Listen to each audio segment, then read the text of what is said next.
Human trafficking is very simple. It's the buying and selling of people. This happens on a worldwide basis. In principle, every country in the world is affected by trafficking. People will actually be bought and sold everywhere in the entire world. A trafficker will have five prostitutes working in a house in London, but next week he'd take one of them to Birmingham and one to Paris, and he'd bring one from Paris to London, and then he'd switch another one to Glasgow and take a girl from Glasgow to Amsterdam, and because if you move people around, you disorientate them and you don't allow them to build strength of relationship.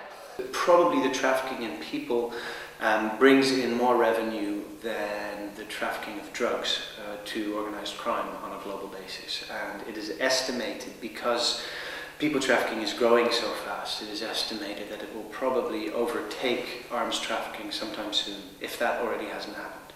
If somebody is forcing a young girl to be here and they say to her, if you talk about this, if you try to escape, I kill your family, if she really believes that, she's not going to talk about it. She will stay there until the day they let her free, or until the day she feels strong enough to escape. So then there's not so much you can do, because maybe it really happens and you bring other people in danger. So you have to let it be, and the only thing you can try to do is keep in touch with her and let her know that there are people or possibilities available. But you can only do that, you can only use those possibilities with approval of this lady. I think you're only able to work as a prostitute or to make this decision if you're able to separate sex and love from each other. And I never had any problems with it myself, because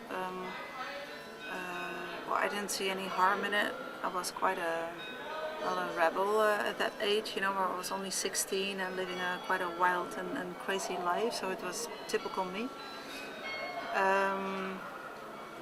And I saw sex as a game, it was not difficult for me at all to have sex with people without the whole complicated relationship bullshit around it. And it's also something, as soon as you are able to make this separation or to play this game, you get used to it really quickly.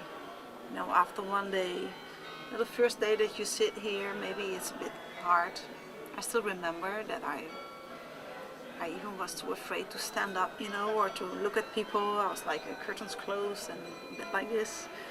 But the second day, it's okay.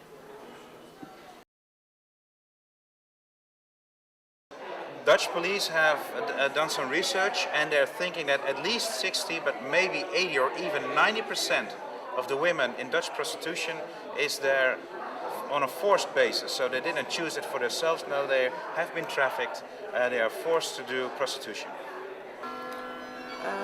Imagine that people look down on you, or that people see you as a victim, that people constantly look at you like you're a victim. It makes you feel really small and really vulnerable.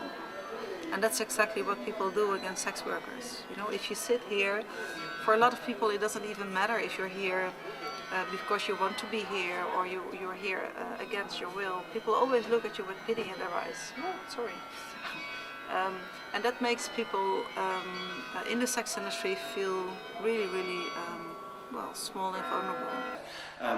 On a regular level, there are campaigns to inform visitors. Amsterdam is also a sex tourism destination, and so it's important to actually inform those people that come here for the red light district, to inform them, guys, there are girls that work here that are not doing this voluntarily. These are the signals to look at, and this is where you go to if you actually have a suspicion that this happens. Usually, if I hear about somebody that is forced to work in the window prostitution in the red light district, I hear this story from a customer. So I find it always really important to stay in touch with customers, because it's a very important source of information. If they have sex with somebody that is working against her will, most of the customers feel responsible for that, and they don't want that, and they want help for this person. So they can come over here, and from here I can send people into other directions, like helping organizations or the police. And it happened a couple of times that I made some phone calls myself about a girl. That's the only thing I can do. I cannot go somewhere with my baseball bat and kick out the pimps and rescue her, you know. It would be a great movie maybe, but it's not realistic to handle it that way. Yeah. But I know who to call if somebody's in trouble.